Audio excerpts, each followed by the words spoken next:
Hi மக்களே. இன்னைக்கு நமது இந்திய நாட்டினுடைய 80வது சுதந்திர தினத்தை கொண்டாடிட்டு இருக்கோம். இந்த வேளையில இந்த சுதந்திரத்திற்காக தன்னுடைய நாட்டின் சுதந்திரத்திற்காக இன்னொரு ஈர்த்த பல்லாயிரக்கணக்கான தியாகிகள் இருக்கிறாங்க. அதில் நான் முதன்மையானவனா ஒரு தியாகிய தான் நான் இந்திய சூழலில் நான் நினைவு கூற விரும்புகிறேன். அந்த மாவீரன் தன்னுடைய இளம் வயதிலேயே தன் நாட்டினுடைய சுதந்திரத்திற்காக தன் இன்னுயிரை மிக இன்பமாக இந்த நாட்டிற்காக இந்த ஒரு பெரும் மாவீரன், பஞ்சாபை சேர்ந்த பஞ்சாபின் சிங்கம் மாவீரன் பகத்சிங். பகத்சிங் அவர்களை பற்றி சொல்லணும்னா, பஞ்சாப்ல ஒரு எளிய குடும்பத்தில் பிறக்கிறாரு. எல்லா சிறுவர்களைப் போலமே அவருடைய காலங்கள் கழியுது. தன்னுடைய 12ஆம் வயதில் பஞ்சாபில் நடக்கிற ஒரு சம்பவம், ஜாலியன் வாலாபாக் படுகொலை. அந்த வாலாபாக் அப்படிங்கிற இடத்துல அமைதியான முறையில கூடி ஒரு பொதுக்கூட்டம் நடத்தி கொண்டிருந்த மக்களை, நான்குபுறமும் சுவர்களுக்கு மத்தியில் அந்த மக்கள் போராடி கொண்டிருக்கும் வேளையில் ஜெனரல் டயர் தன்னுடைய படையோடு இறங்கி பல நூற்றுக்கணக்கான மக்களை சுட்டு கொண்டு குவிச்சிடுறாரு.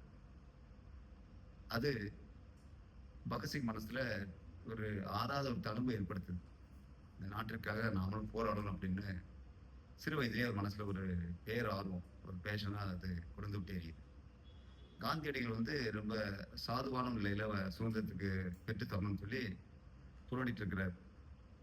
குவிட் இந்தியா மூவ்மெண்ட், ஒத்துழையாமை இயக்கம், உப்பு சத்தியாகிரகம், இந்த மாதிரி அமைதியான வழியில அவர் போராடுறாரு. அந்த போராட்டத்தில் தனக்கு விருப்பம் இல்லாத பகத்சிங், வெள்ளையர்களிடம் இப்படி அமைதியான முறையெல்லாம் நாம சுதந்திரத்தை பெற முடியாது, அடிச்சுதான் பெறணும், சரியா, அப்படிங்கிற முடிவு, அந்த மாதிரி ஒரு முடிவில் வர்றாரு. ஸோ காந்தியினுடைய இந்த மிதவாத இதுல அவருக்கு நம்பிக்கை இல்லை.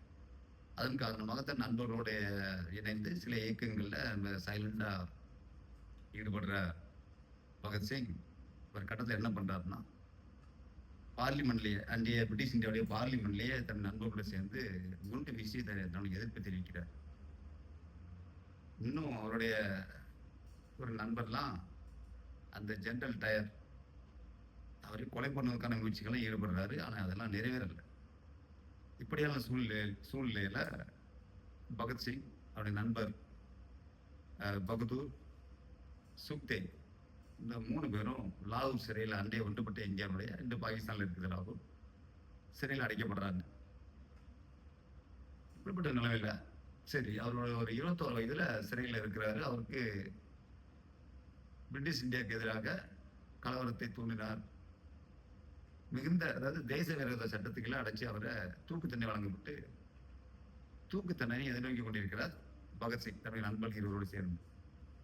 அந்த காலகட்டத்தில் இன்று வரைக்கும் பார்த்தீங்கன்னா, பஞ்சாபை சேர்ந்த நண்பர்கள் கூட பழகுனீங்கன்னா தெரியும். அவர்கள் சொல்ற குற்றச்சாட்டு என்னன்னா, பகத்சிங்கை காந்தியடிகள், த ஃபாதர் ஆஃப் நேஷன், இன்னைக்கு கொண்டாடுறமே, நாம காந்திஜி நினைச்சிருந்தா காப்பாத்திருக்கலாம் அப்படின்னு குற்றச்சாட்டு இன்னைக்கும் வச்சுட்டு இருப்பாங்க, இன்னைக்கும் வைத்துக் கொண்டு இருக்கிறார். அது காரணம் என்னன்னா, பகத்சிங் அவங்க லாகூர் சிறையில் இருந்துட்டு இருக்கிறாரு. நண்பர் பகதூர், சுக்தேவ்லாம் கூட 3 பேர் இருக்கிறாங்க. தூக்கு தண்டனை எதிர்நோக்கி காத்திருக்கும் நேரத்துல ஃபர்ஸ்ட் ரவுண்ட் டேபிள் கான்ஃபரன்ஸுக்கு இங்கிலாந்து போறாரு காந்தியடிகள் 1930 வருஷம். அந்த முதலாம் வட்டமஞ்ச மாநாட்டுக்கு போன காந்தியடிகள் நினைத்திருந்தால் பிரிட்டிஷ் அரசாங்கத்திடம் பேசி இந்த 3 விடுதலை வாங்கி தந்திருக்கலாம்.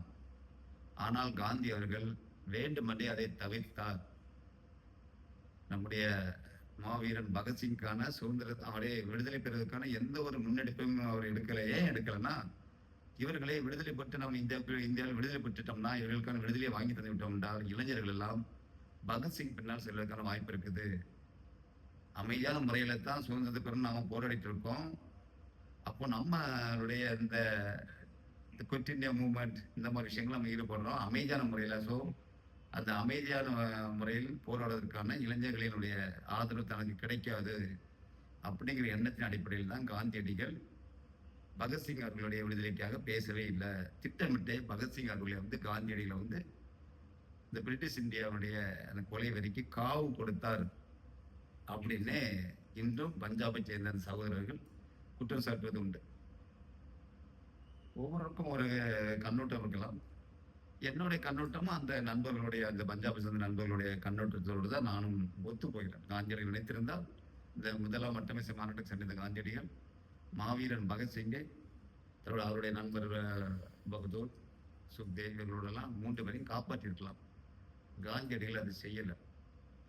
என்னை பொறுத்தவரையில் அது ஒரு வரலாற்று பிழைன்னு எடுத்துக்கொள்ளலாம்.